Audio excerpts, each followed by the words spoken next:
नमस्कार, आप देख रहे हैं खबर रणभूमि। मैं हूं आपके साथ संचिता जायसवाल। बुलेटिन की शुरुआत करेंगे। नए संसद भवन में जाने से पहले पुरानी संसद के सेंट्रल हॉल में मंगलवार को विदाई कार्यक्रम रखा गया। इस मौके पर प्रधानमंत्री नरेंद्र मोदी ने कहा कि ये सेंट्रल हॉल एक प्रकार से हमारी भावनाओं से भरा हुआ है, हमें भावुक भी करता है और कर्तव्य के लिए प्रेरित भी करता है। सेंट्रल हॉल में तिरंगे और राष्ट्रगान को अपनाया गया। अनेक अवसरों पर दोनों सदनों ने भारत के भाग्य को लेकर निर्णय किए। अभी तक लोकसभा और राज्यसभा ने मिलकर करीब करीब 4000 से अधिक कानून पास किए। पीएम मोदी ने पुरानी संसद का नाम संविधान सदन रखा।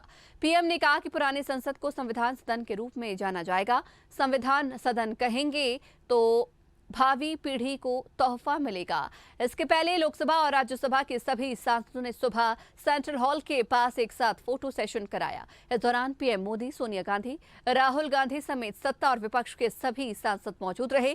पहले राज्यसभा और लोकसभा के सांसदों ने फोटो खिंचवाई। इसके बाद दोनों सदनों के सभी सांसदों का ग्रुप फोटो सेशन भी हुआ। इसके बाद सेंट्रल हॉल में पीएम मोदी देश के सभी सांसदों के पास जाकर मिले और फिर यहाँ राष्ट्रगान हुआ। रुक करेंगे अगली खबर की ओर। लोकसभा में आज 19 सितंबर को 128वां संविधान संशोधन बिल यानी नारी शक्ति वंदन विधेयक पेश किया गया। इसके मुताबिक लोकसभा और राज्यों की विधानसभाओं में महिलाओं के लिए 33% रिजर्वेशन लागू किया जाएगा। इस फॉर्मूले के मुताबिक लोकसभा की 543 सीटों में 181 महिलाओं के लिए आरक्षित होंगी। नए विधेयक में सबसे बड़ा पेंच ये है कि ये डिलिमिटेशन यानी परिसीमन के बाद ही लागू होगा। ये परिसीमन इस विधेयक के बाद होने वाली जनगणना के आधार पर ही होगा। 2024 में होने वाले आम चुनावों से पहले जनगणना और परिसीमन करीब करीब असंभव है। यानी विधानसभा और लोकसभा के चुनाव समय पर हुए तो इस बार महिला आरक्षण लागू नहीं होगा। ये 2029 के लोकसभा चुनाव या इससे पहले के कुछ विधानसभा चुनावों से लागू हो सकता है। कानून मंत्री अर्जुन राम मेघवाल ने कहा कि हम ऐतिहासिक बिल लाने जा रहे हैं। अभी लोकसभा में 82 महिला सांसद हैं। इस बिल के पास होने के बाद 181 महिला सांसद हो जाएंगी। ये आरक्षण सीधे चुने जाने वाले जनप्रतिनिधियों के लिए लागू होगा, यानी ये राज्यसभा और राज्यों की विधानसभा परिषदों पर लागू नहीं होगा।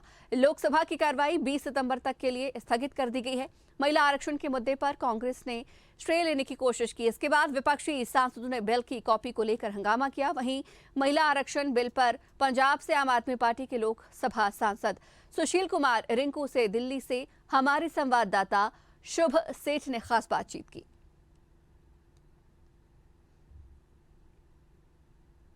सर, महिला आरक्षण बिल को पेश किया गया है, उसके साथ इंडिया एयरलाइंस की क्या रणनीति रहने वाली है? देखिए, आज बिल की प्रति अभी हमें मिली है और उसमें क्या क्या अड़चने हैं, किन अड़चनों को दूर किया जाना चाहिए ताकि महिलाओं को इस बिल का, इस आरक्षण का फ़ायदा हो सके। इसके लिए हम सारी सलाह करेंगे और एक लाइन ऑफ एक्शन तैयार करके कल इसके ऊपर बहस की जाएगी। 27 साल से बिल को पेश किया जा रहा है लेकिन अभी तक इसको मंजूरी नहीं मिली। क्या लगता है कहाँ पे कमी रह गई है? देखिए, मुझे ये लगता है कि महिलाओं को हमेशा लुभाया जाता है इलेक्शन के दिनों में। पिछली सरकारें भी ऐसे करती रही हैं। कभी इसको पेश कर दिया राज्यसभा में तो लोकसभा में नहीं जा सका, कहीं राज्यसभा में पेश कर दिया तो कहीं लोकसभा में पेश कर दिया तो राज्यसभा में नहीं जा सका। सो मैं समझता हूँ कि ये कहीं ना कहीं महिलाओं को लुभाने के लिए ये किया जाता है। इसका फ़ायदा तो उनको होता नहीं है कभी। नई संसद में बैठक शुरू हो चुकी है, इसको आप किस तरह से देखते हैं? नई संसद में आज प्रधानमंत्री साहब ने बड़ा लुभावना भाषण है जो उससे पहले सेंट्रल हॉल में दिया। बड़ी बड़ी बातें की, अतीत को भूल जाना चाहिए, देश नए निर्माण की तरफ जा रहा है। तो मैं समझता हूँ कि अगर वाकई प्रधानमंत्री फिराक दिल हैं तो उनको संजय सिंह जी और राघव चड्ढा जी की जो बर्खास्तगी है उनको आज बहाल करना चाहिए था और उनको भी नए सदन का हिस्सा बनाना चाहिए। आरक्षण बिल को लेकर 1000 महिलाएं प्रधानमंत्री मोदी से मिलने गई थी, इसको किस तरह देखते हैं? देखिए, ये तो सारा प्लानिंग किए हुए प्रोग्राम रहते हैं कि कौन कौन मिलने जाएगा। क्या प्रधानमंत्री जी को कोई मिलना चाहे तो कोई सांसद भी है, इतनी जल्दी नहीं मिल सकता। ये तो सारा गेम प्लान किया जाता कि कैसे देश की महिलाओं को कौन सी पिक्चर, कौन सी तस्वीर दिखानी है। हमसे बात करने के लिए, हमारे साथ बात करने के लिए आम आदमी पार्टी से सांसद सुशील कुमार रिंकू। स्वदेश न्यूज़ के लिए दिल्ली से शुभ सेठ की रिपोर्ट। आम आदमी पार्टी के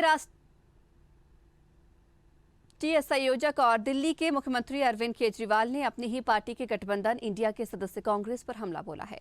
उन्होंने कहा कि आपके आने से पहले दिल्ली में 2 पार्टियां थी, दोनों में अच्छी सेटिंग थी।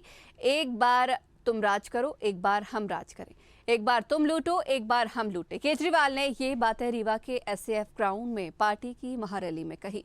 मंच से केजरीवाल ने MP की जनता को 10 गारंटी दी। कार्यक्रम में पंजाब के मुख्यमंत्री भगवंत मान और पार्टी की मध्य प्रदेश अध्यक्ष व सिंगरौली की महापौर रानी अग्रवाल भी शामिल थी। बता दें कि आप मध्य प्रदेश विधानसभा की सभी 230 सीटों पर प्रत्याशी उतारने का ऐलान कर चुकी है। सीएम केजरीवाल ने मंच से कहा कि देश की 28 विपक्षी पार्टियों ने मिलकर इंडिया गठबंधन बनाया है, इससे बीजेपी बौखला गई है। ये लोग 1 नेशन 1 इलेक्शन की बात करते हैं। ये सारे चुनाव एक साथ कराएंगे, फिर 4.5 साल पूरी दुनिया में घूमेंगे, ऐश करेंगे। वहीं पंजाब के मुख्यमंत्री भगवंत मान ने राज्य सरकार सहित केंद्र की मोदी सरकार पर जमकर हमला बोला और कहा कि एक तरफ हमारे जवान शहीद हुए, दूसरी तरफ ये जश्न मना रहे थे। ये देश के वारिस बनकर बैठ गए हैं। पंजाब सरकार को 18 महीने हो गए। शर्त लगाता हूं कि आम आदमी पार्टी की सरकार के 18 महीने और शिवराज सिंह चौहान के 18 साल मिलाकर देख लो। हम काम करते हैं, इनकी तरह जुमले नहीं सुनाते।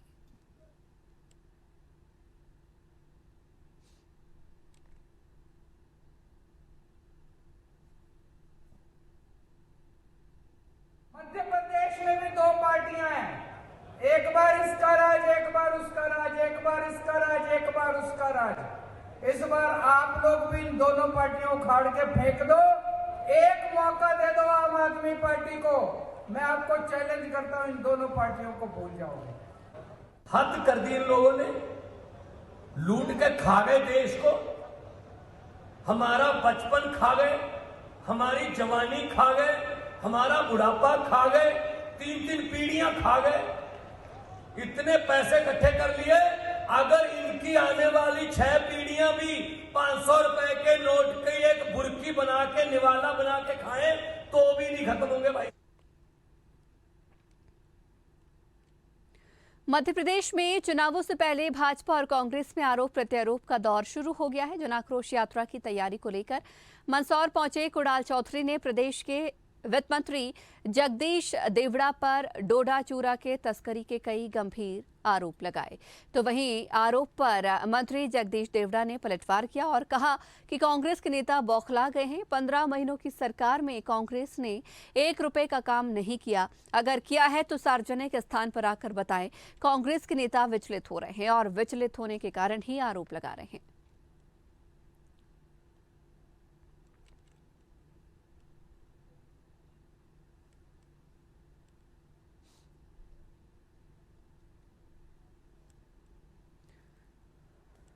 भैया यहाँ पे ट्रिपल-D की सरकार चल रही है। मैंने कहा ट्रिपल-D का मतलब क्या है? बोले यहाँ पे, मैंने उसको लिखा भी सही, देवड़ा जी डोडा चूरा डिस्ट्रीब्यूशन सेंटर चल रहा है, जो मंत्री जी के मलारगढ़ मुख्य मार्ग से होते हुए इस प्रदेश की लोगों की रगों के अंदर जा रहा है। नशे का जो कारोबार चल रहा है, यहाँ के दोनों मंत्री होते हुए, और जिस तरीके से शासन प्रशासन आम जनता को प्रताड़ित कर रहा है, जिस तरीके से नौजवानों को प्रताड़ित कर रहा है, नशे के कारोबारियों को फलीभूत करने का काम कर रहा है, माफिया तंत्र को कहीं ना कहीं वापस देने का काम कर रहा है। कांग्रेस भारतीय जनता पार्टी की जो लोकप्रियता बढ़ रही है और जो लोगों का जो उत्साह है, उसके कारण वो विचलित हो रहे हैं और विचलित होकर के वो आरोप प्रत्यारोप लगा रहे हैं। मुझे लगता है कि कांग्रेस पहले अपने गिरेबान में झांक करके देखे। उनके आरोप लगाने से क्या होगा? वो कुछ भी बोलते रहे और 60 घाट भी वो विचलित हो रहे हैं, विचलित हो रहे हैं। इस मलारगढ़ विधानसभा क्षेत्र में और पूरे मध्य प्रदेश में भारतीय जनता पार्टी को प्रचंड बहुमत। जन आशीर्वाद यात्रा में शिरकत करने के लिए महाराष्ट्र के डिप्टी चीफ देवेंद्र फडणवीस इंदौर पहुंचे, जहां मीडिया से चर्चा करते हुए उन्होंने इंडिया अलायंस, सनातन और राहुल गांधी पर अपना बयान दिया। कांग्रेस पर हमला बोलते हुए देवेंद्र फडणवीस ने कहा कि मैं कांग्रेस नेताओं से पूछना चाहता हूं कि जिस प्रदेश में कांग्रेस नेताओं ने गारंटी दी, क्या वो पूरी की? ये लोग चुनावी वादे करते हैं और भूल जाते हैं। इंडिया अलायंस में कोई भी एक दूसरे को नेता मानने को तैयार नहीं है। यहाँ जितनी पार्टी है उससे ज्यादा नेता है। इस प्रकार का अलायंस कभी कारगर नहीं होता। अलायंस ऐसा हो जो एक दूसरे को मदद करे, यहाँ रोज एक दूसरे के खिलाफ बयान दिया जा रहा है। इनका एक दूसरे के राज्य में कोई वजूद नहीं है। ऐसे में कोई भी एक नेता किसी दूसरे राज्य में जाकर परिणाम नहीं दे सकेंगे। वहीं सनातन धर्म पर बोलते हुए देवेंद्र फडणवीस ने कहा कि विश्व में प्राचीन संस्कृति सनातन धर्म है। मुझे आश्चर्य है कि इस देश में किसी धर्म पर नहीं बोलना चाहिए, लेकिन आप मुस्लिम और ईसाई समाज पर बोलकर देख लीजिए, हंगामा खड़ा हो जाएगा। सनातन के खिलाफ विचार रखने वाले लोगों का अस्तित्व समाप्त हो जाएगा। वहीं राहुल को लेकर देवेंद्र फडणवीस ने कहा कि राहुल गांधी को कोई सीरियस नहीं लेता।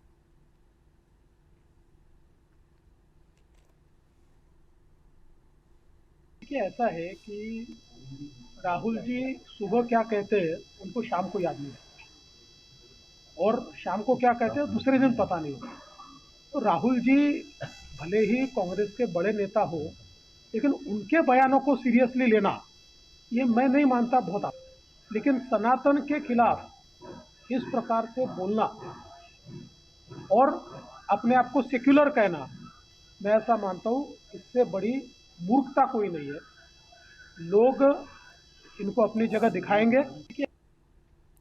उप मुख्यमंत्री देवेंद्र फडणवीस मध्य प्रदेश के दौरे पर हैं। उन्होंने उज्जैन में बाबा महाकाल के दर्शन कर भक्ति भाव से पूजा अर्चना की। फिर उन्होंने जन आशीर्वाद यात्राओं में हिस्सा लिया और इंदौर, धार, कालीबिल्लो, बेटमा, महू में आम सभाओं को संबोधित किया। इन बैठकों में मंत्री मोहन यादव, राजवर्धन सिंह, विक्रम वर्मा समेत अन्य नेता शामिल हुए। इस दौरान उप मुख्यमंत्री देवेंद्र फडणवीस ने कहा कि सनातन धर्म को खत्म करने की बात करके खुद को धर्मनिरपेक्ष साबित करने की कोशिश करना सरासर मूर्खता है। सनातन धर्म हमारी प्राचीन संस्कृति है और सनातन धर्म कभी खत्म नहीं होगा, बल्कि जो लोग इसे खत्म करने की बात करते हैं वे खुद खत्म हो जाएंगे।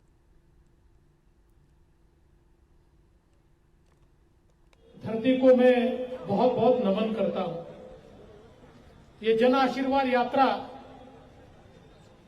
लोगों का आशीर्वाद लेने के लिए निकली है। भारतीय जनता पार्टी की मध्य प्रदेश की सरकार ने हमारे यशस्वी मुख्यमंत्री शिवराज सिंह चौहान जी के नेतृत्व में जो कार्य किया है, वो कार्य जनता तक पहुंचाने का काम।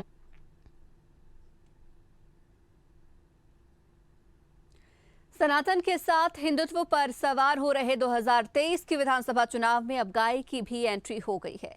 बीते विधानसभा चुनाव में कांग्रेस का साथ देकर उसकी नैया पार लगाने वाले कंप्यूटर बाबा विधानसभा चुनाव में पहले फिर सक्रिय हो गए हैं। कंप्यूटर बाबा एमपी के 40 जिलों समेत करीब 150 से ज्यादा विधानसभा सीटों पर गायों की दुर्दशा के खिलाफ गौ माता बचाओ जन जागरण यात्रा निकालने जा रहे हैं। विधानसभा चुनाव से पहले फिर प्रकट हुए कंप्यूटर बाबा प्रदेश में निकल रही अलग अलग यात्राओं की तर्ज पर ही गौ माता रक्षा यात्रा निकालेंगे। कंप्यूटर बाबा ने बताया कि ये यात्रा चित्रकूट से 26 सितंबर को हजारों संत महात्माओं के साथ प्रारंभ होगी। यात्रा में शामिल संत महात्मा भजन कीर्तन सत्संग जागरण करते हुए प्रदेश के 40 जिलों से होते हुए 10 अक्टूबर को बाबा महाकाल की नगरी उज्जैन पहुंचेंगे, जहां यात्रा का समापन किया जाएगा।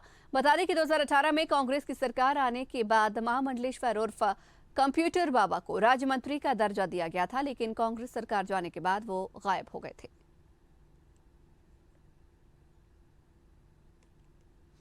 करीब लगभग 15 गऊ मरी पड़ी थी। उसमें हम बैठ करके हमने अनशन कर दिया था उसी समय कि जब तक कोई जवाबदेही कोई अधिकारी नहीं आएगा, एसडीएम, तहसीलदार, डिप्टी और एडिशनल कलेक्टर सभी लोग आए, पर हमने उनकी बात नहीं मानी। कलेक्टर और एसपी आए तभी हम बात मानेंगे, क्योंकि वो मुख्यमंत्री को बताएं कि गऊ माता की ये हालत है। ऐसे करके जब कलेक्टर और एसपी महोदय जब आए तब उस बात को उन्होंने कहा कि महाराज आज ही हम आर्डर निकालेंगे कि गऊ जो है, यदि कोई भी गाय रास्ते में मरेगी तो जवाबदार उस पंचायत की होगी। इसलिए हम लोगों ने विचार किया है हमारी सरदर्शन संत समिति ने कि क्यों ना साधु संत एक बड़े स्तर से हजारों साधु संतों की संख्या में पूरे मध्य प्रदेश में एक यात्रा निकालें गौ माता। और इसी के साथ ही इस बुलेटिन में फिलहाल इतना ही। बने रहिए स्वदेश न्यूज के साथ, सबसे पहले देश। अगर आपको हमारा वीडियो पसंद आया तो लाइक, शेयर, कमेंट, सब्सक्राइब करें, बेल आइकन का बटन दबाएं। हमारी वेबसाइट swadesh live.com पर जाना ना भूलें।